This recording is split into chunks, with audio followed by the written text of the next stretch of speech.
In 1952, in Klingenberg, West Germany, one Sunday morning in September, Anna and Joseph Michel celebrated the birth of their first child together.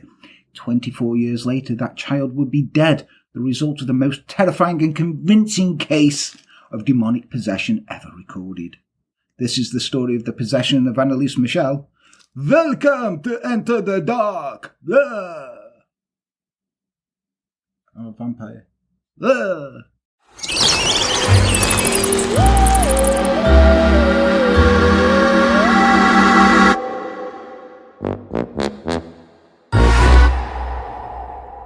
Greetings, everyone. Welcome to Enter the Dark. I'm not in that voice all the time. I'm Jan. I'm a vampire. It's Halloween. Well, technically it's not. While we're recording this, it's actually 9/11. Sorry. And with me, as always, is the twat in the hat, Les. Right. Could you not have wore the full costume? No, it's out of respect for the Queen. The Queen is what the Queen would have wanted, you putting little whiskers on and a little black nose. I wore the hat. He's got a full costume. We won't wear anything. But yes, welcome to an Enter the Dark Halloween special. It was a costume of the Queen. It wasn't. It was the Cat in the Hat. That's why it had a crown. It didn't. That's the hat. Whatever fever wank dreams you're having, to keep them away. But anyway, yeah, welcome to the Enter the Dark Halloween special. We decided, or one of us did, to make it a bit different. So, it's still crime, but with a Halloweeny twist. Special effects. With a Halloweeny twist. It's not that good, is it?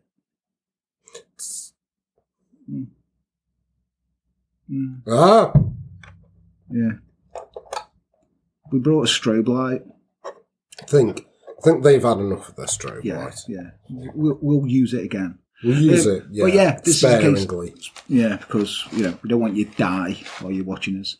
Unless it's a fright. No. Strobe light.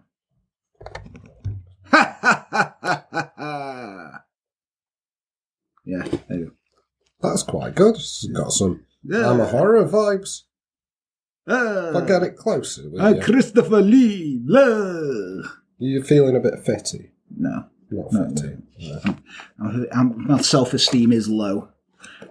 Get that? Fitty. The Americans won't get it. Anyway, speaking of people who are fitties, see what I did there? Yes. They give us money, so I'm nice to them. They might give us more money. We have our Patreon shout-outs. We have Hannah Blue, Hannington, Amanda Champagne, Staria Crowley, Amy Emma and Jet Coleman, Lisa Dempsey, Marie T. Jensen, Casey the Cannibal, Becky Louise, Izzy from the Clink, Jules Henderson, Richard Beccarelli, Michelle Hudson, Alicia Llewellyn, Mandy Madden, Fire Pixie, Little Mascara, and Kooky Fenner. Welcome. Thank you for supporting the Sick Fuck family. If you do want to support us too, you can by donating anything from $1 all the way up to $50. $10 or more, you get to tell us what case you want covered. Do it. Also, like and subscribe the videos because, as you probably know, we got hacked. That was fun. Thank you. Somehow, Elon Musk is to blame. I've been a week for hacking. He has. He got his bank account hacked. Yeah. We got the channel hacked. It's all fucked. But anyway, fuck that. Let's get on to the case of demonic possession. We'll be doing a lot of this throughout this. Interesting. Right. So, in 1948, 200 miles east of Klingenberg, in the district of Liebfling, 28-year-old Anna Ferg was in a desperate state. The recent birth of her child Martha, born out of wedlock, had brought disgrace on her and her devout Catholic parents. I mean, they've just come out of the war. I'm pretty sure they've got more things to be disgraced about.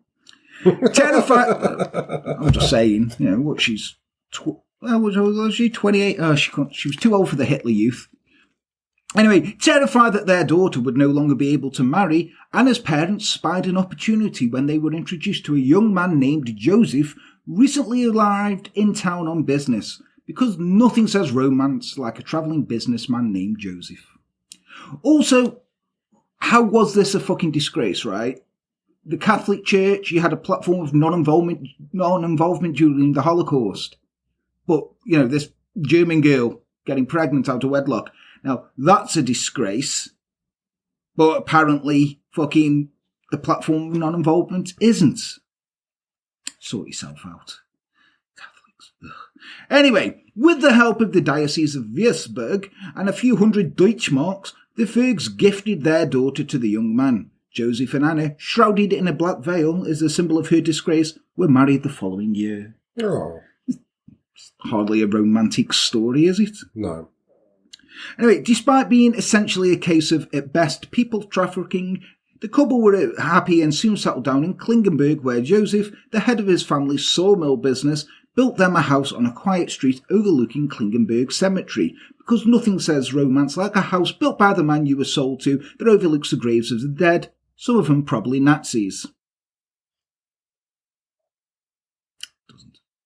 This is surreal because I feel like you're saying this about Nazis, and it's a bit like I'm being told this by Grandad Munster. It's fantastic. He wasn't. Grandpa Munster wasn't a Nazi. No? No. He was a vampire. They're apolitical. Vampires, that's not what I've seen. Well, that's your wank films, innit, that you watch. Where you got, women, she-wolf of the SS and shit like that. Anyway, Joseph loved Martha like she was his own, not the additional baggage from a weird Catholic transaction that she was. Because essentially she was. Yeah. But soon they would have a child of their own. Anneliese was born, and according to her parents, she was a beautiful baby. Although no parent is going to say, yeah, my baby's ugly as shit. We'll just have to take it with a pinch of salt, obviously. Now, she was joined by her sisters Gertrude, Maria, and Barbara. And the family finally settled down to live in Klingenberg. Now, there's some good German names there, but one of them sticks out as not really German. Let's go through it. We've got Martha, who we're doing Martha. You got Anneliese, Gertrude, Maria, and Barbara. Do you think they just give up with Barbara? They're like, let's make it not German sounding. Just, because we're not really liked around the world at the moment. Anyway. You're Barbara. You're Barbara now. In 1956, a tumour was discovered in 8-year-old Martha's kidney. Not Maria, Martha. Killing you off, Maria. I'm sorry, Duck. Requiring immediate surgery. It was a dangerous operation that would ultimately cost Martha her life. The family would wonder why someone so young and innocent would be taken when there were literally Nazis still walking around. Now, they may not have thought this, but, that's what I would have thought. Why has my child been taken? By God, who I love, when there's fucking Nazis living in Argentina.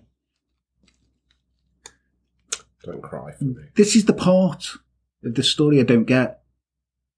I'm like, there's literally Nazis walking around here. They would have been, wouldn't they? They would, yeah. In his sawmill business. Anyway, part of Anna had always known that this day would come. Martha had come into the world a literal embodiment of sin upon God's earth, and Anna had failed to compensate for it. It was clear to her that Martha's premature death was God's inevitable revenge. That good old Catholic guilt. Our Lord God is a vengeful God, and that's why he had Jesus killed before he got too popular.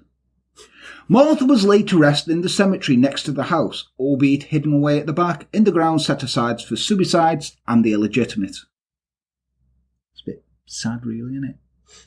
No, they used to, because it's a Halloween episode, gonna interject here. You're not vampire, you're the Cat in the Hat. Vampire Cat in the Hat. You're not. You wouldn't put makeup on. Okay. But yeah, over here, and this happened up until, Victorian times, the 1800s. If you were a suicide, you'd be a roadside or crossroad burial. And you know what they'd do? bury it at a roadside or a crossroads. They drive a stake through you as well, but in a really creepy way. The stake would actually still be above ground. So, like, half a part of the stake could be above ground. So people knew that there was a suicide buried there. Why would they do that? So, because of the superstition, because they believe that they come back as the unquiet dead. A bit like you. No! Were you a suicide? No. A chicken duck. No. I just didn't edit for about 3 weeks. A chicken duck. Yeah. So anyway, convinced of what she must do, Anna was determined to make Anneliese her vessel. Never would her daughter be without the rosary or be absent from Mass as they fought to win back God's trust. When Anneliese contracted measles, followed by the mumps and scarlet fever, Anna feared her efforts had once again been in vain. Some Book of Job shit, that is, isn't it? Yeah. But together they prayed and all her ailments subsided, and then she became a healthy, happy child once more. It was probably more to do with the medicine. Just saying. Now, in the autumn of 1958, 6-year-old Anneliese took her first communion. As Anna and Joseph watched proudly while she ate the body and sipped of the blood, not literally, but just remember this, when Catholics go bang on about the occult being weird, they make you eat the body of Jesus and drink his blood. It's funny, isn't it? Like, can you imagine when they, invaded Mexico and, sort of genocided the Aztecs? Yeah. They're trying to introduce Christianity. And they're like, so that shit you do by sacrificing people and killing their hearts out, that's wrong. But what we're going to do here is eat the body and blood of Jesus, our saviour. Like, okay. Weird, innit? Oh, God, religion's just weird. Isn't it fucked up? Like, when you look at it, no matter what religion you're, it's just a bit weird. The poor Aztecs are just taking it a bit more literal. They just got gold. Yeah. Anyway, it was with the feeling of a great weight be lifted from their shoulders. The arrival of another baby girl in December, christened Rovithva, was like a reward for all their efforts. I mean, it's probably more of a reward of not believing in condoms or birth control. Anyway, Rovithwa as well. Rovithwa. Is what? Rovithwa. Rovithwa. It's a weird name. Anyway, in 1965, age 12, Anneliese... No, not your urethra, my urethra. In 1965, age 12, Anneliese graduated to the Dauberg Gymnasium in Aschaffenburg. Some glorious German names here. It was only a 10-minute train ride from her home, but those 10 minutes were a freedom she had never known before. They're often on the train. I mean, yeah, sitting on a train like... And you know what I mean? She hadn't got a mum there like, pray all the time, you sinner.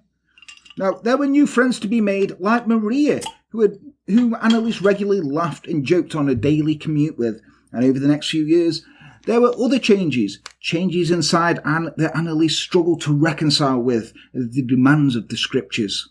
No, not just periods and stuff. It was spooky shit. Oh, spooky. Though she desired to learn to dance at the local ballroom like her sisters, Anna forbade it. Her place was at Mass to give thanks to the Mother of God, her mother reminded her, and to show penance for all those less fortunate than herself. Some nights, Anneliese would even take to sleeping on the floor in a sign of contrition. But in spite of all that, something was stirring. And it wasn't a mouse. No. Wrong festival. It is. In the summer of 1968, Anneliese and Maria were working together in class when Maria noticed something amiss. Anneliese? There was no reply. No reply? Anneliese! Ist alles in Ordnung? Which means, is everything okay? In German. Oh ja, natürlich. Which means, oh yes, naturally. GCSE. Naturally? German GCSE, yeah. Turning back to her work as if nothing had happened. That night she woke with a start, unable to breathe, eyes wide in horror. She cried for help, but no words came out. Her limbs were rigid, while something strong and invisible seemed to be pinning her to her bed. It wasn't Les. She was finally released. A warm dampness was spreading from underneath her. It was piss, in case you were wondering. Though I have woke up rigid before. You have. and, with a warm dampness underneath you. Well, that was sticky white love piss.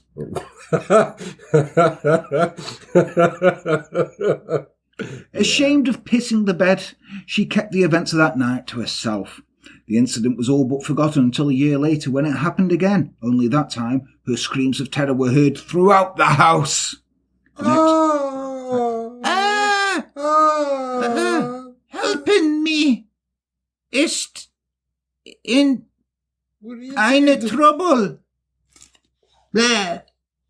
We've got German viewers. They're going to be like, we love you, Germany. We know what you did. Don't try and deny it.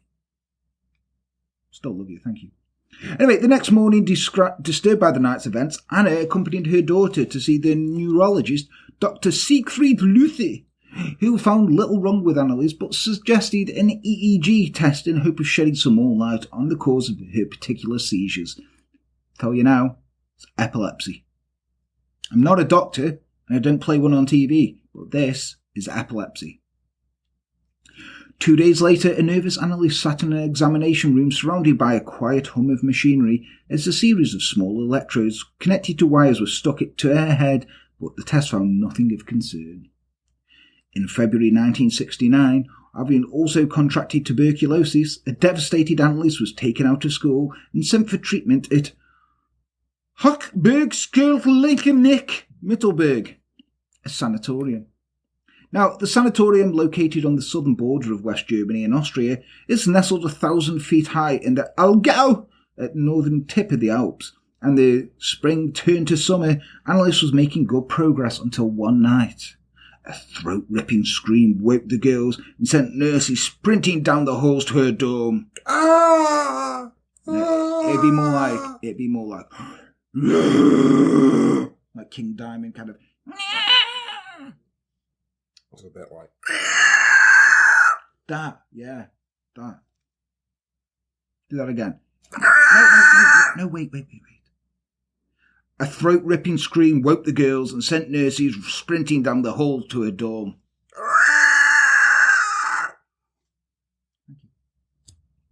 Only few caught the faint whiff of piss, but all saw Anneliese shaking with terror. After being calmed, she was moved to a clean bed, but too scared to sleep. The next morning's check-up found nothing wrong. It's epilepsy. I'm telling you now, it's epilepsy. In the dorm a few weeks later, Anneliese sat alone in her chair in the dorm, watching the sunset behind the distant mountain peaks. Closing her eyes, she picked up her rosary and started to pray. Hail Mary, full of grace, the Lord is with thee. She was still sitting in her chair, speaking to herself, when the girls found her. The girls looked on with unease as an unresponsive Anneliese continued to stare vacantly out of the window. Her trembling hands held up in front of her face, stiff and rigid like claws or Leslie's penis. A moment later, she snapped out of the trance and turned to the girls in silence, her eyes like two black discs and an odd smile slowly spreading across her lips. Like a bit like that. Can you do one? That's just a normal smile, Les. I mean, your eyes are all like black discs anyway. Anyway. All the ecstasy. It is. In June, after another EEG revealed a slight anomaly in the pattern of her brainwaves, Anneliese was diagnosed with grand mal epilepsy and prescribed a course of anticonvulsant pills. Nailed it. Called it. That's epilepsy. Epilepsy. Nothing to do with demons. This is epilepsy. At least the fucking Church of England, they have that, 3 tick boxes things for possession. I mean, no, these guys do. The Catholics do as well. You have to go through a whole... We'll get into what the whole rigmarole they have to go through. I bet you the Church of England has modelled it on the Catholic one. They modelled most things, didn't they? Yeah.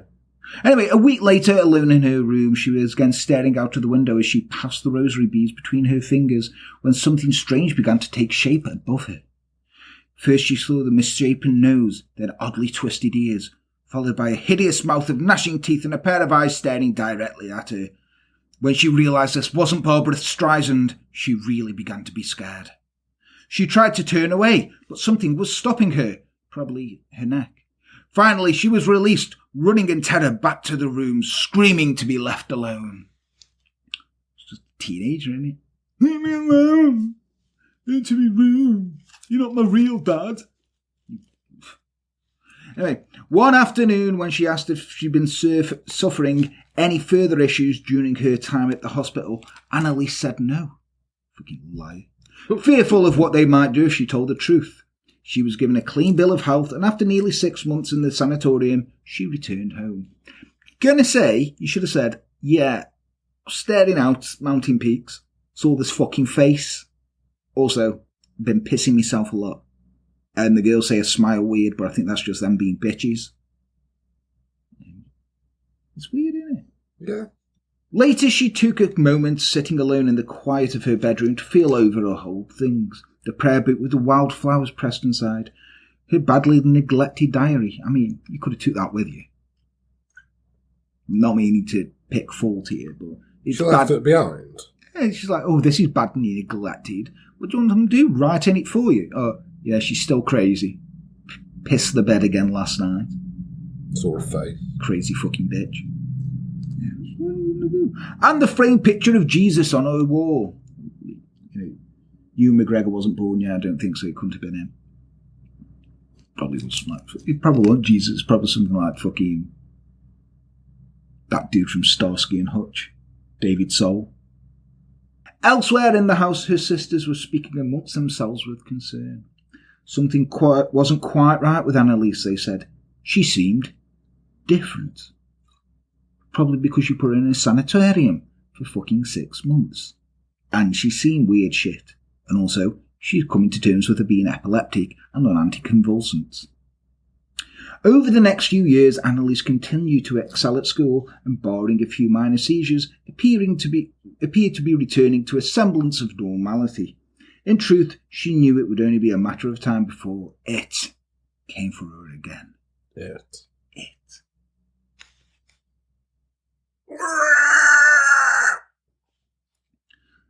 It started in the spring of 1973, with a gentle knocking on her door in the middle of the night, with no one there when she opened it. After another fruitless visit to the doctor, Anneliese's sister Barbara asked her mother what the visit was about. "Nothing," replied Anna. "She's just imagining noises at night, crazy bitch." But then Barbara said, "But Mama, I have heard them too."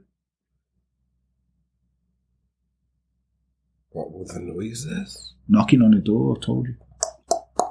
Right. Hello, it's fucking like Barbara, just like that. No, that was Barbara, wasn't it? It was like Maria.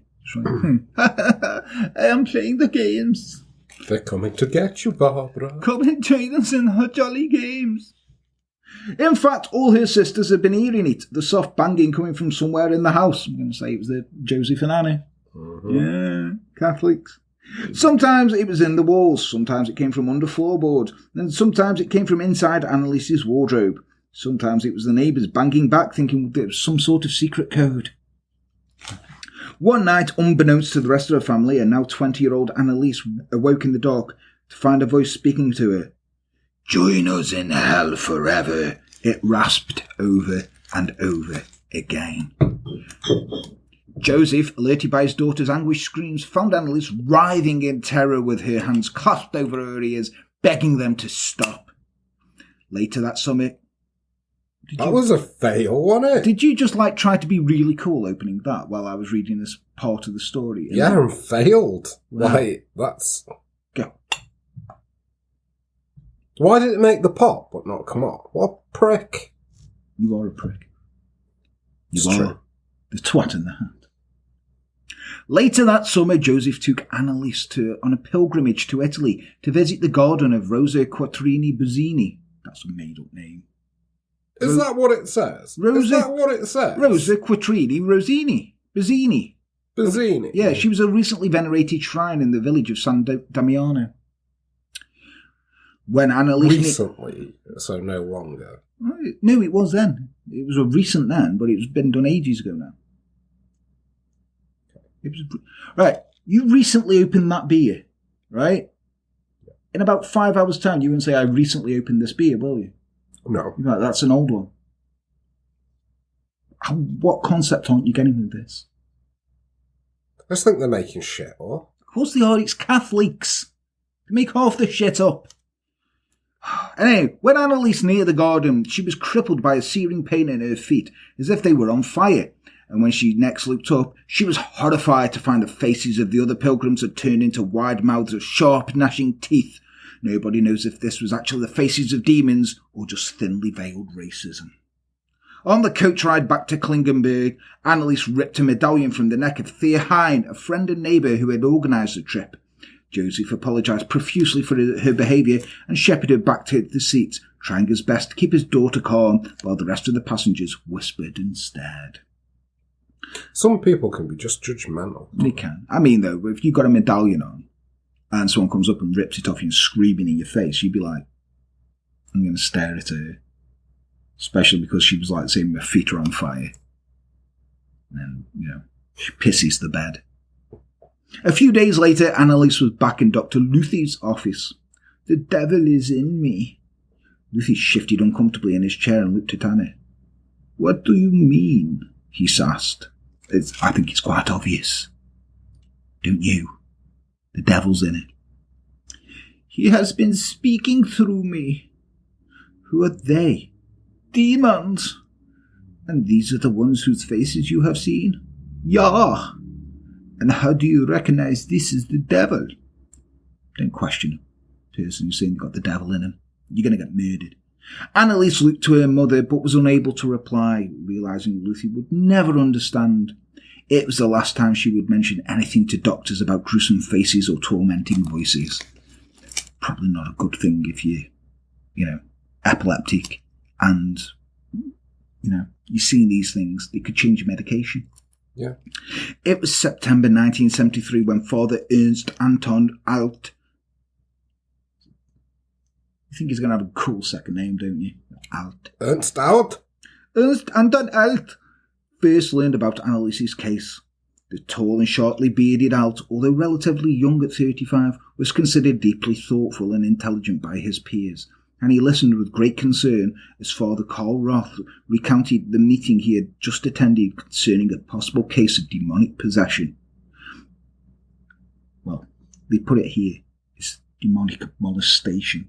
Demonic molestation. Yeah. I've had that happen to me. Yeah, any chance for molestation with these Catholics under there? Before Roth could say more, a strange feeling came over Father Alt. Much to Roth's amazement, Alt proceeded to describe Anneliese and her family's situation in complete detail, as if he attended the meeting himself. Is this actually a semi-miracle, or was he just listening to Roth speaking about it and repeated it? We will never know. Make your own mind up. 2 days later, Father Alt consulted with another colleague, Father Edward Herman. He's got 3 R's in his name. Herman. And who'd also been contacted by the desperate family. Not contracted, contacted. You nearly said contacted. It was contacted, not contracted. Okay. They didn't contract him. When Herman handed Alt 2 letters he'd received from Anna and Joseph documenting the case, Alt was overcome by a strange nausea. Disturbed by this turn of events, he wasted little time in arranging to speak to the family. I am looking for people who believe me, Anneliese told him when they met for the first time. It was strange for Alt to see this young woman, now 21, so lucid and determined, albeit a little pale, considering everything he had heard. But after an hour of examination, Father Alt and Father Ross suspected that Anneliese was indeed in the grip of a terrifying possession. Of course. Not wanting to cause any alarm, the pair kept the judgment to themselves and agreed to a period of observation before they decided what to do next. In the meantime, Anneliese was to keep living her life just as she always done. Now, Anneliese was accepted at the University of Würzburg teacher training course, and in November, galvanised by regular consultation with Father Alt, she moved to Würzburg to begin her studies. After moving into the university's stark 5-storey dormitory known as the Ferdinandium, she spent the next few months attending lectures and making new friends. There were ups and downs, with Anneliese sometimes staying entire days in her room, too lethargic to even speak to anyone. But on the other better nights, she was dragged to a dance at the dormitory. As rock and roll blasted from the speakers, a young man with soft, pale skin and dark, wavy hair watched her from the edge of the hall as Anneliese danced blissfully under the smoky haze and dimmed lights. He introduced himself as Peter. She liked his eyes and his gentle self-assurance, and something about him put her immediately at ease. Sounds like a right dreamboat, doesn't it? Fabio shit. They agreed to meet up again. In the days that followed, Peter grew ever more fond of the enigmatic young woman from Klingenberg. One morning, Anneliese entered the local church to make a confession, but when she tried to speak, the words stuck in her throat. Before long, the seizures and the headaches had returned. Over the next year, she struggled with her various ailments, making visits to Father Holt whenever they threatened to overwhelm her. On one occasion, Joseph delivered a deeply desperate and oddly distracted Anneliese home for the holidays to Holt's office. She knelt on the ground with her head bowed as Holt brought his arms forward. Good job she's not a 5-year-old boy, that's all I'm saying. May the Lord bless you and keep you, he said. When he was finished, he made the sign of a cross and watched in astonishment as, like a flower turning to the sun, a newly bright and alert Anneliese was revealed before him in place of the dour and vacant young woman of only moments before. I'm not saying it's a placebo effect. But it is. But it is. It was a clear sign to Anneliese that only the church could save her. Holt, however, insisted that she check in regularly with a university physician who set her up with another course of pills. Throughout it all, Peter, falling ever more in love, supported Anneliese however he could, but she was often saddened by the way her condition left her so lethargic and numb, unable to reciprocate his love. She's probably too tired for a handjob. When things becoming strange, she felt she had little choice but to trust him with what she had suspected all along. There was something monstrous trying to take over her mind. Peter was shocked at first, but seeing the sincerity in her eyes, he promised to be there for her whenever she needed him. What a dream guy. What a nice man. What a lovely boy. Lovely. Lovely. In second year, Anneliese, now with her own room, gradually withdrew from her old social circle and found new, more religiously committed friends like Maria Kay and Anna to share with their prayer sessions with. Probably not the best thing. If you're there going, I think I'm possessed, they're going to be like, oh yeah, you're fucking possessed.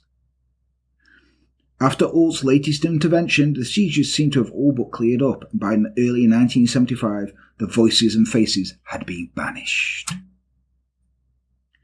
In late spring, Anneliese's grandmother, a much-loved and calming influence, passed away at home in Klingenberg. I mean, much loved, she did sell her daughter to a travelling businessman and make her wear black at a wedding. Yeah. And, you know... Right on balance. And I'm pretty sure she goose-stepped and Zekyled quite a bit during the war. It's... You can't tar them all with the same brush. Them who were alive at the time were literally Nazis. There's no way around that. Whether they wanted to or not, they were Nazis. Yeah, it's kind of... It's like people make arguments for, like, the German army that weren't the SS, and it's kind of like... there's a lot of evidence here. I mean, you had, like, good eggs, like Rommel, who tried to... And that other guy in that film, Valkyrie, who tried to kill Hitler. Yeah, but, you know, he only tried to kill Hitler because he thought Hitler was going to lose in the war. He wasn't like, what he's doing is wrong. Yeah, this is true. So, this is very true. You know, stop being a Nazi apologist. I'm not being an apologist. You literally are being an apologist. No, that's what I'm saying. I'm saying that, like, these people who apologise and say, oh, well, the German army, you know, weren't the Waffen SS. It's like they still held them beliefs. I'm not defending them. I'm not defending them. Is he? You decide. Yeah, so the grandmother, she's carked it. With Barbara now living in Sulzbach and Gertrude working in Spain, Anneliese couldn't help but feel that something was shifting away from her. A few days later, her friends Anna and Maria were talking loudly in Anneliese's room, but when Anneliese yelled for them to stop, they merely looked at her in confusion. They hadn't been talking at all. I don't know what's more scary. The fact that Anneliese was hearing voices, or the fact that two people were in a room in complete fucking silence. It's like if we just sat there like, that's fucking freaky. If you're in a room, like come over my house, and you've got two people just sitting there quiet, it's weird. I don't know. It's not abnormal though. Like, I've been in relationships that are pretty much like that. I mean, let's not bring your parents into this, Les. One evening, not long after having torn down a picture of Christ from her wall and ripped apart her rosary beads, Anneliese ran to church to pray, but no matter how hard she tried to enter, her legs would not carry her across the threshold. That night, the terrors came again, and she tried in vain to fight the voices condemning her to hell. The next morning, Anneliese called Father Alt in a fit of desperation. Once he arrived, he knelt with the terrified young woman by her bed, and together they prayed as tears streamed down her face. I believe in God the Almighty, Father Almighty, Creator of heaven. Alt watched in horror as an unearthly scream ripped from Anneliese's throat. Anna stood at the door with her hand over her mouth. Has she taken her pills? Father Alt asked Anneliese as she screamed in anguish. Yeah, I saw her take them. Get Peter, now. Because I don't know why Peter has to be there. He has to. He's such a dream. What a lovely boy. Well, lovely boy. Calms her, he soothes her. He does. And, even the priest wants him there. Oh, me. You disgusting young man. You pig. Sorry.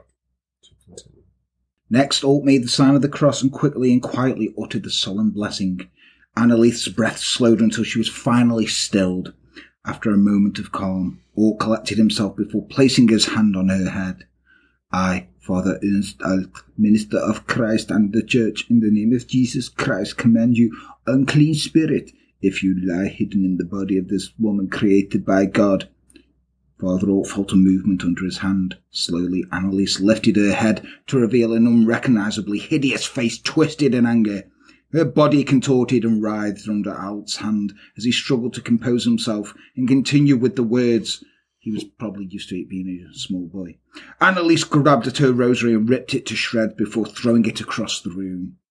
When Anna arrived with Peter, Anneliese turned directly to him and in a rough, guttural voice screamed, Get out! Good, that. She eventually calmed and gently ushered to sleep, but those present were left in no doubt as what they had witnessed. A mad fucking bitch. I mean, just saying, bit crazy, innit? Well, she knows how to communicate, right? She does like, get out!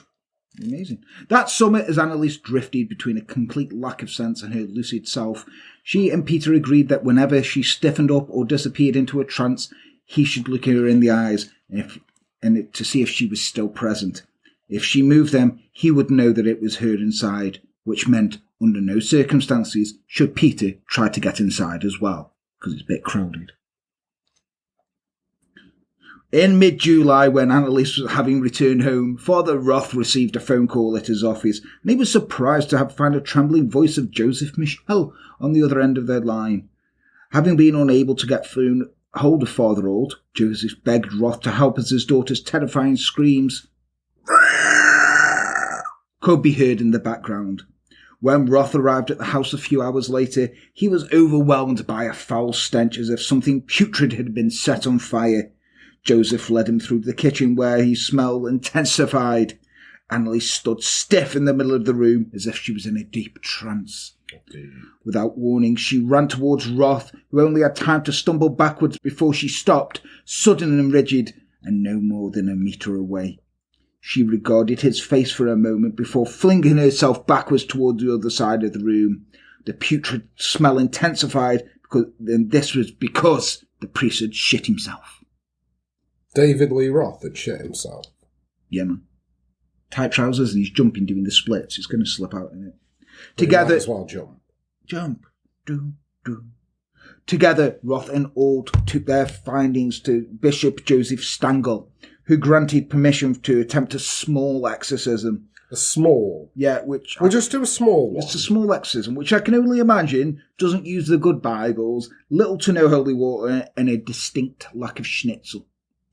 On Sunday, August the 3rd, 1975, at the Michel's home, and a now 23-year-old Anneliese sat patiently before the two priests all pulled from his case a small black book containing the exorcism prayers of Pope Leo XIII and knelt down before her. It's always that Pope Leo. I mean, he was crazy Pope there, wasn't he? Good Pope, yeah. Good crazy Pope. Most glorious Prince of Heavenly Armies, Saint Michael the Archangel. He went on and on about that. Anneliese's eyes drew closed. Slowly her head lolled while her body started to twist. What started as a moan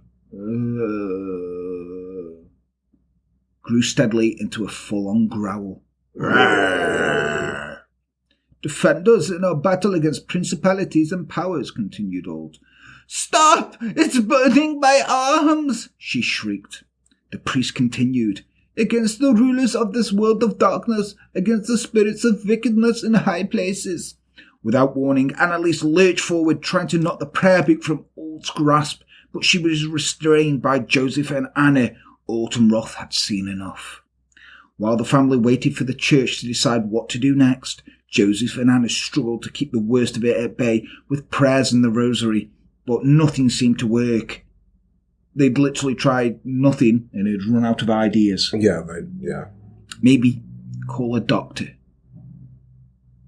This is what you'll see here. They were so convinced that it was religious that they just did like to hear that. Oh, is she taking her pills? Yeah. Oh, that's okay. Then we can just say this is demonic possession then.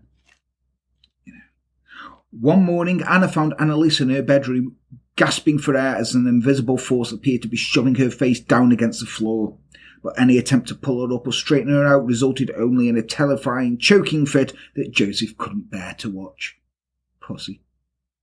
As quickly as the fits began, they would just as quickly stop, leaving Anneliese in bizarre catatonic states.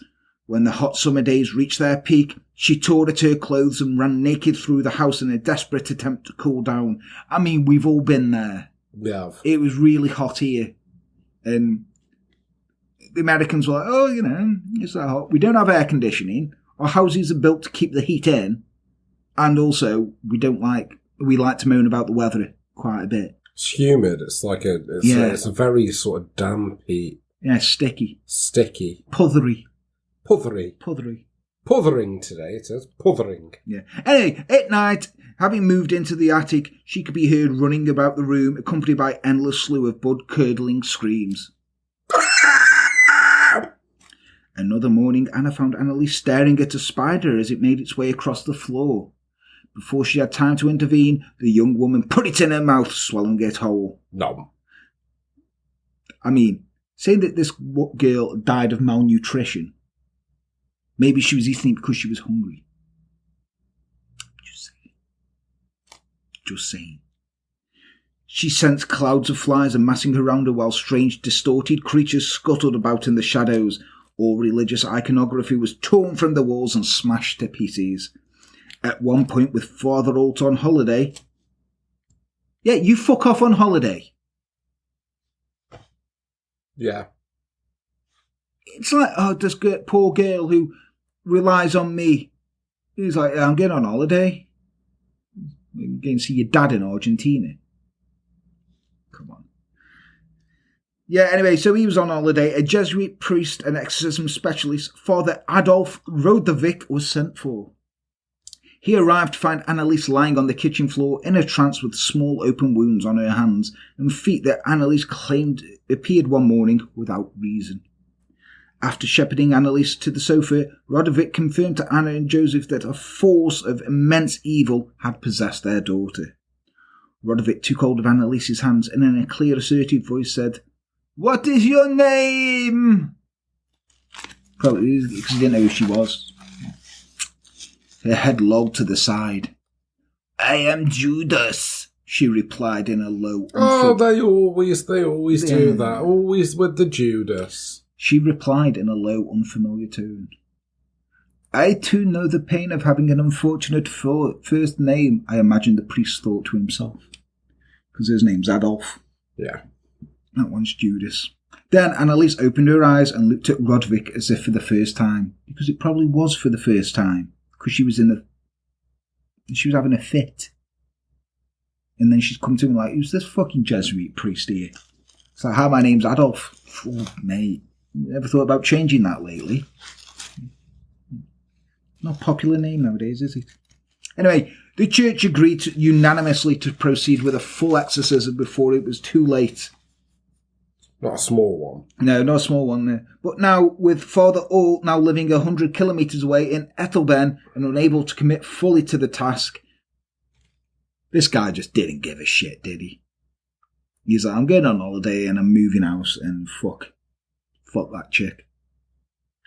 My work here is done. Yeah, you've literally done nothing, haven't I? No, you literally haven't.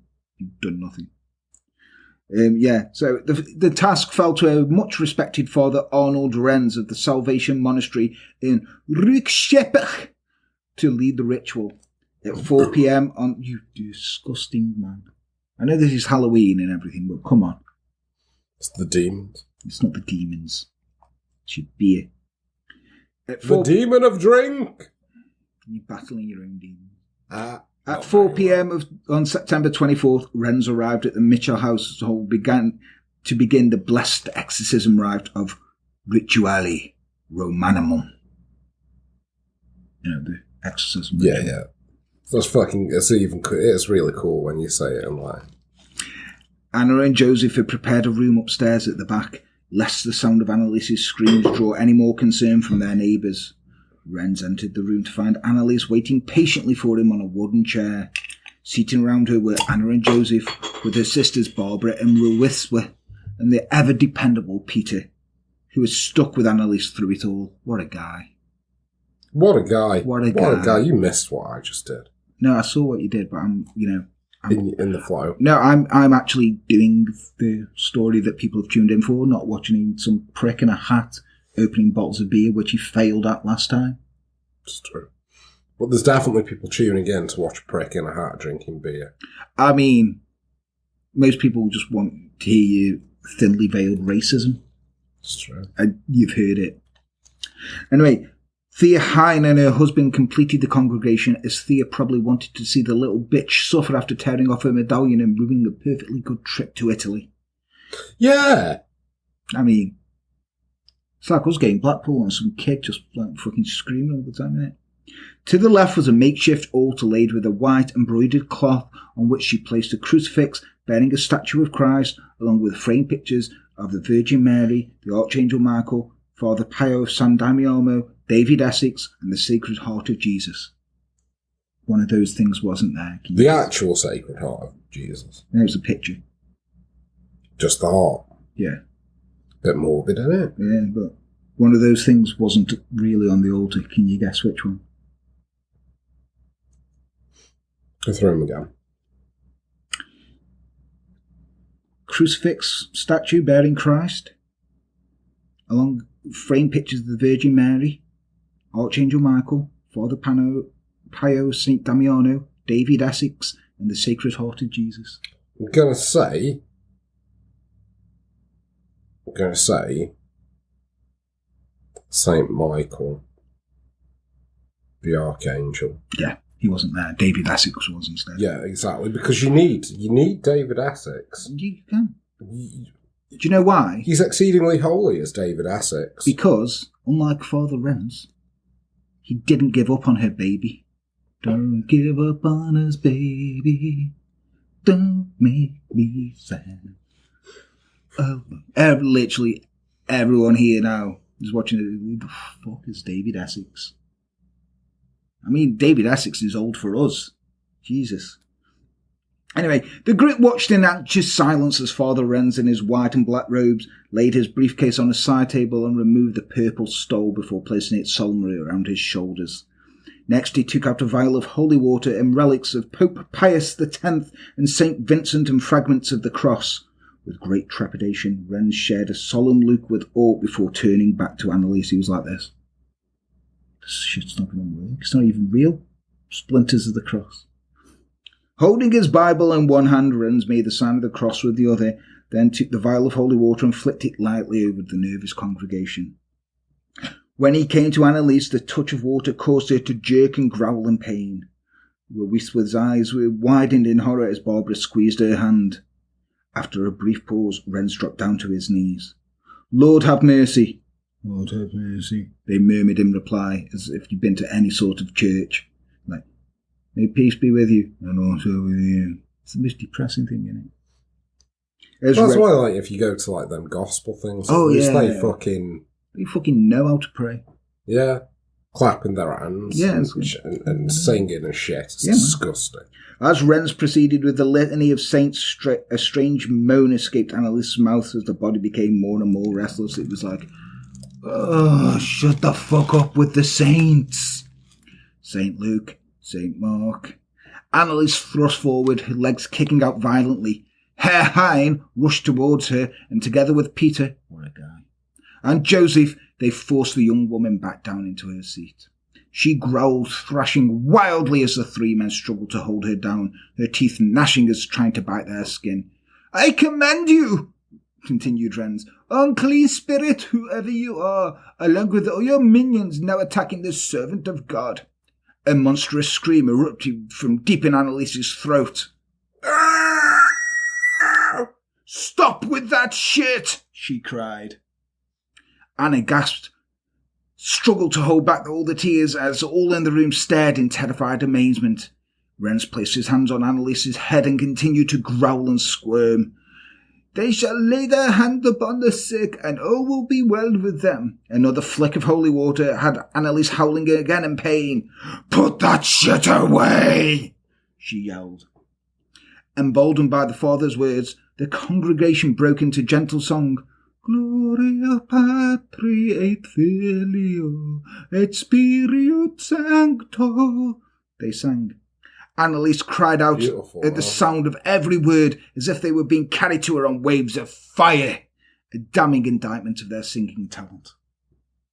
After 16 hours, 16 fucking hours, Renz brought the session to an end. Anneliese implored him to continue, but Renz was wary of pushing too hard.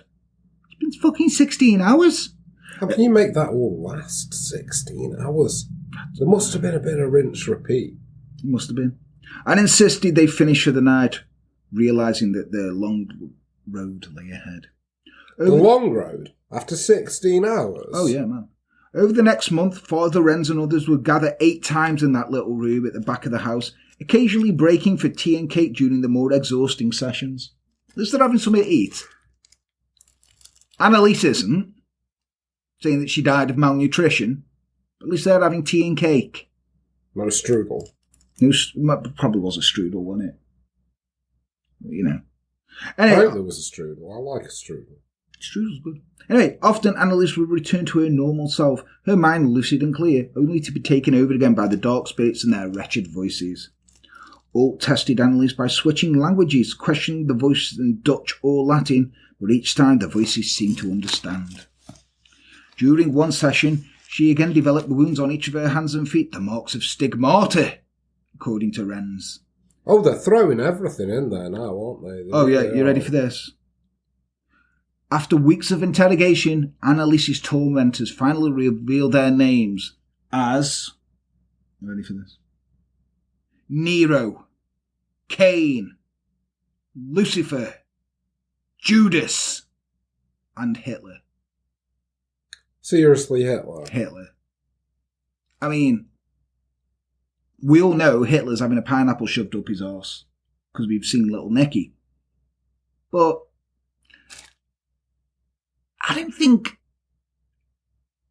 Hitler would be promoted that quickly to possession demon. No. Also, like, that you've got the fucking Key of Solomon that's got 72 names of... And also, if he committed suicide, shouldn't he be in purgatory? Yeah. Yeah, I think... I see a hole in your plan. Anyway, apparently, the other demons just said Hitler, you just come on again like, Sieg Heil! Sieg Heil! All the time. And the other demons were like, yeah, he doesn't really do much else. The other demons would tell Hitler to shut up when he took over Anneliese's body. Hitler. Seriously? Yeah, the other demons would tell him to shut up. They'd be like, shut up, Hitler! Why is Judas the demon? Oh, he did, betray Jesus, got him crucified. Yeah, but if he hadn't done it... This is my argument. I'll die on this hill, like Jesus on the cross. If Judas hadn't betrayed Jesus, Jesus wouldn't have been crucified, he wouldn't have died for our sins, and mankind will be damned for eternity. So Judas is probably the greatest hero of all time, if you think about it. He's an under... I mean, like, if I was going to, like, make anybody a demon, it'd be that one... Was it Peter? Oh, yeah. Which was the one who was like, I don't know him. Peter. It was Peter, wasn't it? Yeah. Do you know what I mean? Well, the 3 times before the cock crows. Cock. But yeah, make him a demon. The fucking... That's not a mate, is it? No. Fucking sly move. Sly move. I don't know him. To be fair, when we're at work and you're kicking off and people are like, is that the one you do the channel with? I'm like, no, I don't know, man. I don't know. When did I last kick off at work? When we were in? I come over to you, start you off, and then go away. Don't I? I just come off, like fucking poke the bear. Is that why you told me to stand up the other day? No, that was just so because I wanted you to wave to people on my team. Okay. I have a feeling that they don't like me. Well, nobody cares about you. They're not even indifferent, they just don't care. Good, because I don't care about them either. And one of them looks like, genuinely, I know he's your friend and he's probably a nice guy, but once he was walking behind me, Film I me. was getting... What? Film me. Yeah. Yeah. If anyone... honestly, this guy looks like a serial killer. Like, I'm not kidding. Like, I'm sure you sound. I don't know you. Probably don't want to get to know you, to be honest, because I'm just like that. Oh, no, you'd actually like him. Would I go on with him? Yeah. Oh, cool. So we'll set something up. But once, he was walking behind me when I was getting to Morrison's, and he was, like, right behind me. And I clenched my keys. That's the effect he had on me. There we go. Wasn't afraid, I just wanted to make sure that if I had put him down and run, he'd stay down. Anyway, enough about you being a pussy. Remember, Hitler's here. Anyway, so one afternoon, Father Alt was telling the family about a disgraced priest by the name of Valentin Fleischmann, who had run Alt's parish back in the 16th century, when Anneliese let out a terrible scream. They watched in horror as the body twitched and her face shifted into strange shapes as if something was trying to come through, and a 6th demon announced itself. It was Fleischmann. Convenient. That, you're talking about it. And apparently... I feel there's a bit of a political angle with this exorcism. Like, did you need name drop Hitler? That's like when that dickhead Quinton Reviews was reviewing something like fucking Hannah Montana or some other bullshit he was doing. Check his channel out, it's fucking weird. He did an hour-long exploration of fucking Garfield. But anyway, on one of his reviews, he was just like, oh, I really hate Trump. No context. And this is the vibe this is giving me. Can I fucking hate that guy. Can I carry on now? Thank you. Yeah, anyway, so it announced itself as Fleischmann. Fleischmann? Yeah. So Father Alt was astonished when the voice later recounted how it had once killed a man and battered a woman in details that only could have been gleaned from the archives. Battered her? Battered. The archives of the Ettelben parish. Why am I laughing at that? In the days between sessions, Anneliese incredibly was able to study for her end-of-term exams. Really? Yeah. Bless her. She She really she have a snack. She really, really wants to be a teacher. Because she gets some food in the canteen. Other times her mother found her staring off into space while simultaneously kicking the underside of her bed until her feet split open and bled. Holy fuck. In October, Anneliese was sitting alone in her bedroom when another voice appeared to her, one she had not heard before. It was soft and gentle and loving. The voice announced itself as the Mother of God. It told Anneliese to be brave and that she must endure all this torment to carry the burden of so much sin that had befallen the world. Virgin Mary's a bit of an enabler, isn't she? Yeah, she is. She need not fear, she would soon be free. So, dead. Imagine that. You long go through all this and then you hear a voice. It's like, yeah, Mary, Mother of God. You okay? Yeah. You need to do this because there's loads of sin in the world, so we're putting it all on you because you were a devout Christian. Don't worry, you're going to be dead soon. It'll all be over. Like, don't argue. Think of what my son went through. Yeah. Didn't endure that for 16 fucking hours. And that was just one session. It was just one session, You're sitting there it? like, oh, so hungry, need food. And they're just like, oh, this is good strudel, yeah. Oh, pass the sausage. And Jesus just gets nailed to the cross. And that motherfucker knew he was coming back. Yeah. Jesus knew everything that was going on. Yeah, fucking. Virgin Mary get fucked. Yeah. Well, she did. And then She lied did. about it. That's why we have Jesus. Interesting, that, isn't it? It's like, that's a grift. It's like, it was God. God. It's God. I have to me. say that because I'll get stoned to death. Anyway, all the while, the sessions continued, recorded by Father Renz on his reel-to-reel tape recorder. Retro. Some nights he played the recordings back to Bishop Stangle as they sat enwrapped in the dim light of his office where the voices of Satan's minions echoed around the room.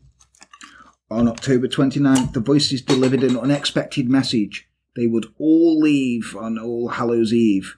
Gathering again 2 days later in the small back room, an air of cautious optimism descended on the family as they took their places around the stricken Anneliese.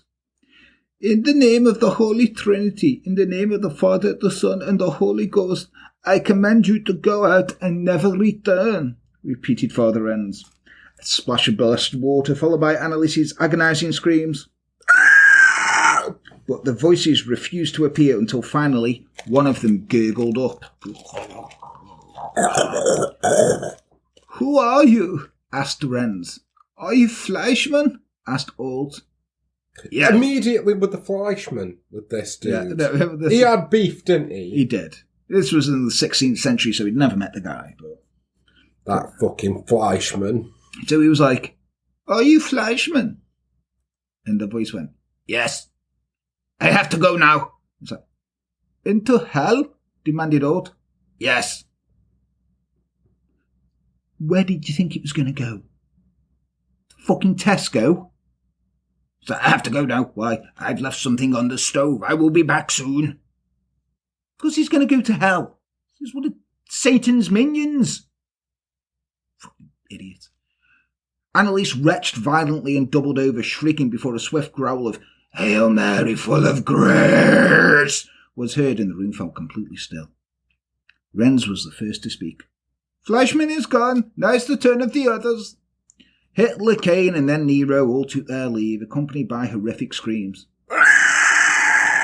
begging not to be sent back to hell, until finally only Lucifer was left. I will not go, the voice growled, but soon it too cried, Hail Mary, full of grace, sending an exhausted Anneliese collapsing back onto the sofa. The sliver of a waning moon hung outside the window in a dark autumn night as a long-forgotten silence returned to the Michel household. It was 10:30 p.m. and the last of the demons had left. There were gasps and apprehensive murmurs as Anneliese began to stir, coming round as if from a deep sleep. Is it over? She asked meekly. That was my meek voice.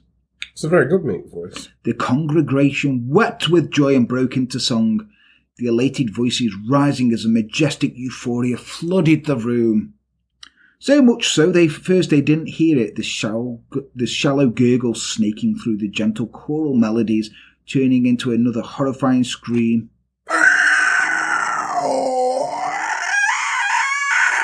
that brought the joyous hymn to an abrupt end.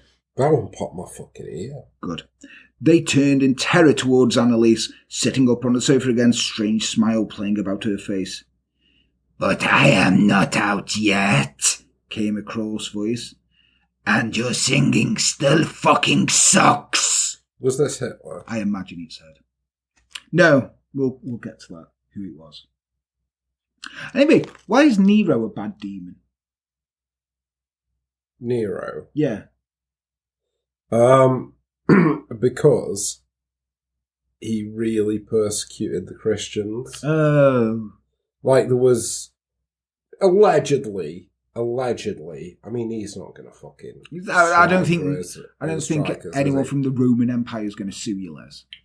But, like, there were stories about him, like, sort of using Christians as candles at, like, garden parties. That's badass. Yeah, he'd, like, fucking cover them in tar and fucking light them up. But wouldn't they be running around? No, he'd stake them. Oh, He'd have rows of them. Would they be dead? Basically, no, they were alive, and then they were dead throughout the... Oh, that's okay then, because I'm just like, if they were alive and running around... No, they were alive and tied up.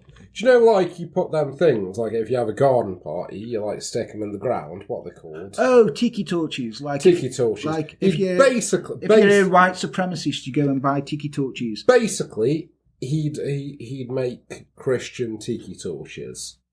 I mean... But, like, it could just be, like, propaganda. It probably is just propaganda. Like, the whole thing where they were like... Did he... Thing is, though, he didn't have a B&M then, did he? So didn't have a B&M. You have to improvise. Adapt.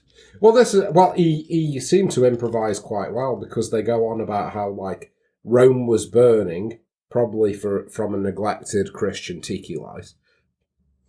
And he played his fiddle. But fiddles hadn't been invented then. Yeah. Not bad. Anyway, despite the failure I think. Lies. Despite the failure to complete the exorcism, a rare window of good health following the week enabled Anneliese to return to Würzburg to take her theology exams. The next few months were spent travelling back and forth to Klingenberg as Father Renz continued unsuccessfully to coax a name from the demon who had refused to be exorcised. When Anneliese's friends asked where she had been, she offered only that she had an illness that had kept her from her studies. As the year drew close, though, there was no let-up from the unnamed voice that plagued her every waking hour and spit and raged at Father Renz whenever he came near. In the new year, the voice revealed itself. "I am Lucifer," it said. I thought they got rid of Lucifer. Yeah, he lied. He lied. He does that. They were like, "You lied?" It's like, "Hello, Satan, Lord of Lies." Lies. Like, why did you think at any point I would tell you the truth? Why? Are you going now? Yeah, I'm going back to hell. Yeah. And he's like, "Nah, fuck you, the sour's mine. It's mine now." Anyway, one evening in the dorm, Lucifer told Anneliese to press her face against the floor. "Do it until you can't breathe anymore," he said. "Now strip naked and go to Anna's room and climb under her sheets." Anneliese screamed. Not gonna lie. Standard evening. Not gonna lie, I think it was Peter. What a guy. Anneliese screamed until she was released, put on her clothes and climbed terrified, shaking into bed, shivering all through the night and begging for the peace that never came. Satan's like, "Get in there, luzz it up a bit. Go on. There. Slip a finger in. Go on. I want to see scissoring. Come on. Go on, I'll leave if you scissor it." "You said that last time after I ate the ass." Well, no, I'm telling the truth this time, honestly. Telling the truth this time. Yeah, I'm Lucifer. Anyway, above all else, Anneliese was terrified at the thought of anyone at the university other than Peter and Anna finding out the truth about what had been going on, because they may have taken her to a doctor and got her help. Despite occasional trips to a number of physicians on the order of Father Alt, Anneliese never mentioned the voices or the faces, and certainly not the exorcism, of course. Because if you did, they would have put a stop to it, could have helped you. What she feared above all else was she would be judged clinically insane, carted away and stripped of any right to speak for herself, and poked and prodded by clueless doctors intent on denying her the only thing that will bring her salvation. A lot like what the Exorcists were doing, though. Yeah, but, You should get fed. they kind of saved her. Didn't they? Yeah. She was alive. Anyway, but perhaps there was something deeper that haunted Anneliese, something lingering in the psyche of a nation still struggling to come to terms with its past. Probably that. Yeah. Anyway, in March, Anneliese was attempting to board the train home when her body became oddly stiff and unable to move. Deciding she couldn't go home, she returned to her dorm. Later, while attempting prayers in the local church, an invisible force threw her repeatedly to her knees in an act of strange supplication. Concerned by recent events, Ruithwa was dispatched to Würzburg to look after her sister, who was now refusing to eat. Was she? I don't know. She could have been. Anyway, one morning, Anneliese's friend Ursula opened the door to Anneliese's room and gasped in horror. Ruithwa quickly ushered her out, but Ursula couldn't shake the image from her mind, and Maria had seen it too. Anneliese staring into space without moving, skeletal arms contorted in front of her in a inhuman pose. She was dabbing. Her friends grew increasingly concerned, but Ruithwa refused to let them call a doctor, reassuring her she had it all under control. Call a doctor. The following month, more terrifying screams sent Ruithwa running for Annie. But by then, almost every light in the dormitory had been switched on as anxious faces gazed quizzically at one another from across the hall. Like, Was ist das? Was ist that screaming? Anna did her best to control the gossip and promised that a doctor had been sent for, but it was Father Alt who had been called. Oh. Someone with no qualifications in medicine. After a brief stay with Alt that ended with Ruithwa being injured by a mysterious fall, a weakened and emaciated Anneliese was collected by Peter. What a guy. What a guy. And her parents carried to the car, and she was driven home. Despite the deterioration in her condition, Anneliese attempted to reassure them that everything would be fine. The Mother of God had delivered a message that it would all be over in July. Jesus fucking Christ. Put a date on it. Yeah, she's like, still struggling. Yeah, sorry about that. By the way, it's all going to be over in July. In July. We'll put a time frame of July on. Yeah, July. Like, don't put me in a box. Yeah, we've got a lot of work on, you see. We've got to make a statue cry blood like around about the 7th. So we could do that, but then, we got to do a few things. And I've got to appear to some villages. And also Jesus' face has got to appear in a tomato in Canada. So, July's a busy month for us, but, we'll pencil in July for you. Anyway, at once home, Anneliese's behaviour only became more erratic as the voices continued their unremitting torment. Some days she was found rubbing her face or banging her head against the wall until it bled. She asked her family to tie her up at night and sometimes during the day for the fear of what the demons might make her do. But when Father Renz continued the exorcism, the demonic voices remained silent and seemed only to send Anneliese into violent fits of rage as Peter and Joseph fought hard to keep her restrained. During one particularly brutal session, just like in the church weeks before, Anneliese fell to her knees, stood, and threw herself to the floor again until the skin split and her knees bled. She would repeat the action 600 times before collapsing from exhaustion. They counted? Yeah. Anna tried tearfully to comfort her daughter by throwing pillows and blankets under her bloodied legs, but she seemed determined to miss them at every time she hit the floor. It's like some shit game on the Commodore or Sinclair, isn't it, where you're trying to catch something and it just keeps changing.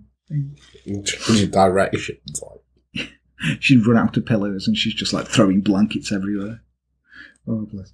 Anyway, haunted by the news of Anneliese's vicious genuflections and continuing refusal to eat, knowing the family's reluctance to involve the medical profession, Alt secretly invited a physician friend to one of the exorcisms. Oh dear. So the family are like, no, she won't eat, and also no doctors, please.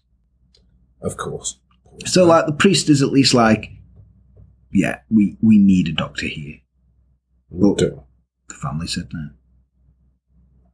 So with the session underway, Dr. Richard Roth followed Alt into the Michel family home as the sound of inhuman shrieking was coming from the back. A single lamp illuminated the hall as Alt led Roth up to the second floor, where the doctor gasped at the sight of a skeletal young woman standing before him. Her face was swollen and beaten, her eyes were sunken in discoloured flesh. Father Wren stood in front, holding out his crucifix as he talked. Dr. Roth decided he'd seen enough and returned shaking to the kitchen. When Father Alt asked if he would administer help if things got too bad, Dr. Roth replied, "There are no injections against the devil," before gathering his things and hurrying out of the house. I really hope he got stripped of his medical license. Yeah, me too.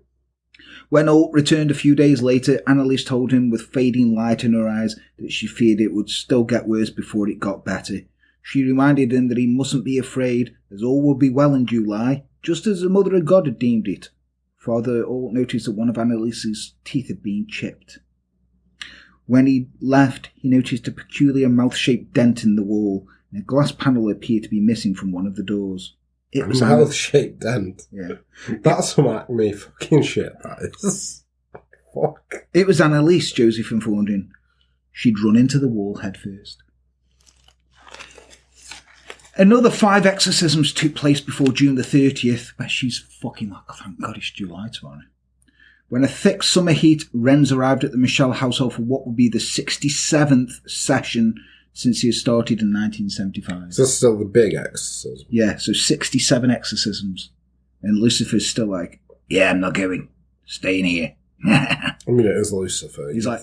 You'd hope he'd have some staying power. To be fair, though, in his defence, he's like, well, Mother, I want to go, like, January time, but Mother of God told her July, so I might as well stay around. How else is she going to die? So, you'd had 66 so far. With Anneliese, she waited patiently and eagerly for her deliverance, surrounded by Anna, Joseph, Barbara, Roswitha, and Peter. What a guy. What a guy. There was reason to be cheerful, for despite her temperature running at 38.9 degrees centigrade or 102 degrees Fahrenheit for you Yanks, tomorrow would be July, when, as she'd been foretold, she would finally be released. Anneliese was placed on the sofa with barely enough strength to lift her own body, but as Father Wrens began the ritual once more, she slithered and moaned, her teeth and withered gums gnashing at the sound of the prayers. On the bridge of her nose, a large open sore wept from a wound sustained the previous week. As Wrens continued, a voice cried out, but it was not the growl of demons or the hiss of rage, but a gentle, sweet and exhausted voice of a young woman. Absolution. Father Wrens stopped and asked, Are you sure? Yeah. Wrens looked to Peter, who stared long and hard into Anneliese's eyes before confirming the words were her own. What a guy. Finding a momentary reserve of strength, Anneliese dropped from the couch and knelt on the floor. Wrens made the sign of the cross and placed his hands on her head. God, the Father of mercies, through the death and resurrection of his Son, he reconciled the world to himself and sent the Holy Spirit among us to forgiveness of the sins. Through the ministry of the Church, may God give you pardon and peace, and I absolve you of your sins in the name of the Father, the Son, and the Holy Spirit. I mean, I don't think you need to do that, saying she's just gone through all this. And if God's like, oh no, you did sin, you looked lustfully at Peter's calf, then what a dick. What happens now? She asked. He patted her on the arm and smiled. We pray. They've got nothing else, have they? No strudel. No strudel, no nothing. It's like, you know, I'm not going to feed you, am I? I'm going to feed you. Anna sat with her daughter until she fell asleep. At midnight, a scream ripped through the silence of the night, sending Joseph running to Anneliese's room to find her being thrown about the bed. Joseph commanded the demons to leave his daughter alone, and the violence subsided. Maybe he should have done that before. Yeah. It's like, oh, her dad's telling us off, better stop. But it would be well into the early hours of July the 1st before Anneliese was finally calmed enough to turn to her side and fall asleep. At 3 a.m. before heading off to work, Joseph made sure to check in on his daughter and found her sleeping peacefully. An hour later, he received a phone call from Anna to inform him that Anneliese was dead.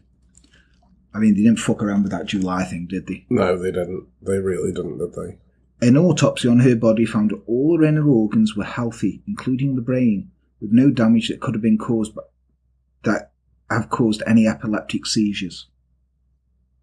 I want a second opinion. Her death was recorded as being caused by starvation and possibly overexertion. Possibly. Possibly. Yeah.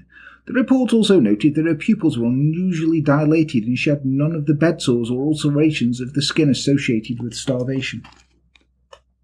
Just, loads of fucking whipping sores from where she's been headbutting the wall and shit. Her weight at the time of the death was only 68 pounds. She was buried a few days later on the outer edges of the cemetery next to her sister Martha. Now, remember, Martha was buried with the illegitimate people, right? Saying that Anneliese was spoken to by the Mother of Christ, she got a fucking pretty shitty deal there. Yeah. I'll just bury her on the outskirts. In the aftermath of Anneliese's death, a West German state charged Anneliese's parents, Joseph and Anna, along with fathers Arnold Renz and Ernst Alt, with negligent homicide. When the trial started, the prosecution told the jury that the autopsy report indicated that Anneliese was semi-starved for almost a year while the exorcism was ongoing. This resulted in malnutrition and dehydration, ultimately causing her death. She had also broken her knees from the required prayer position in exorcism rites. Jesus! And she could not walk without assistance. The state prosecutor caught wind of these events and determined that Michel's death had been preventable 1 week prior. He concluded that the exorcism rites were performed negligently and charged Michel's parents and the exorcist with negligence resulting in homicide. Good. During the trial, doctors testified claiming that Michel was not possessed and that her behaviour was due to a strict religious background and epilepsy. Yes, it was. Defence argued that exorcism was a constitutional right under the unrestricted exercise of religious belief, but the court ruled otherwise. All 4 defendants were found guilty of manslaughter due to negligence and sentenced to a term of 6 months in prison, which was later suspended, and 3 months probation. It's not much, is it? No. All 4 defendants maintained to the end that Anneliese had been the victim of demonic possession. Much later, when Father Wren's tape recordings of Anneliese's exorcism were made public, an analysis of her pain and anguish responses revealed some of them to be hitting 2 registers at the same time, as if 2 people had been speaking simultaneously.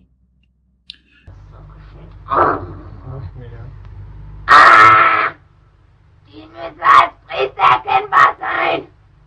Und 2 mehr, kapiert?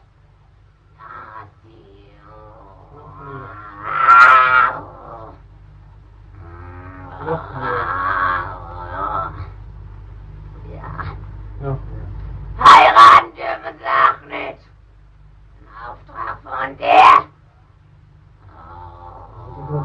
Ja!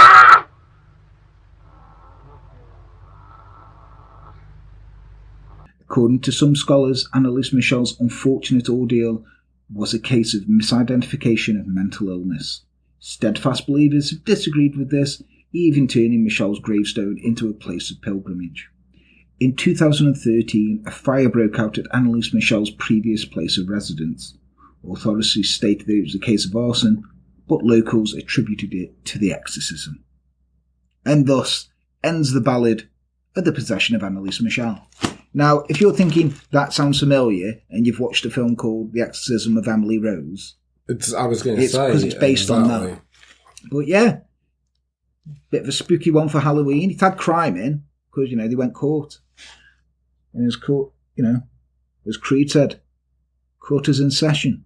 The verdict is in. Well, we are entered the No dark. appeal on the docket today. Just my own sin. My prison, Fucking my hell. prison. You slipped that Creed Fucking reference. slipped. That was beautiful. That was fucking beautiful, man. Prison session. The verdict is in. No appeal on the docket today. Just my own sin. Beautiful, man. Should have been dead on the sun. Sorry. Stop, we're going to get copyright strikes. Right. No, I don't sound anything like Scott Stapp. Anyway, yes. So what do you guys think about that? It was a bit of... I don't think it was demonic possession, but that's just me. If you believe it's demonic possession, then cool. I'm going to watch, like, the Exorcisms of Emily Rose. I think I'm going to watch it. I fancy what I'm in the mood. Yeah, but, I mean, if you believe it is, yeah, but she should have been given some sort of medical help and at least fucking IV drips and things like that. Or sedated. Anything. But yeah, let us know. But if you do like that and you've made it this far in the video so far, with us looking like this, then please leave a like. It helps us out, especially since the hacking scandal got us took us down, and I don't know what's going on with that. A like, comment, and share. Share would be nice. Tell everyone about us. On Twitter, on Instagram. But you can find us on Facebook, Instagram, and Twitter. You can email us at enterthedarkpodcast@gmail.com. We shall be back to our normal attires. Meaning Les will take a hat off. Well, like this hat. I've got to drive home in this. Anyway. I mean, I do have a sink. I'm not a barbarian. Okay, I'll wash my face here. I mean, if you want, it's open. You don't have to. No, I'm not forcing you to. I just thought you didn't want all this on a towel. I can wash the towel. Okay, fine. Right, I'm going to go wash my face. Thanks for joining us. Happy Halloween. I've been Jan.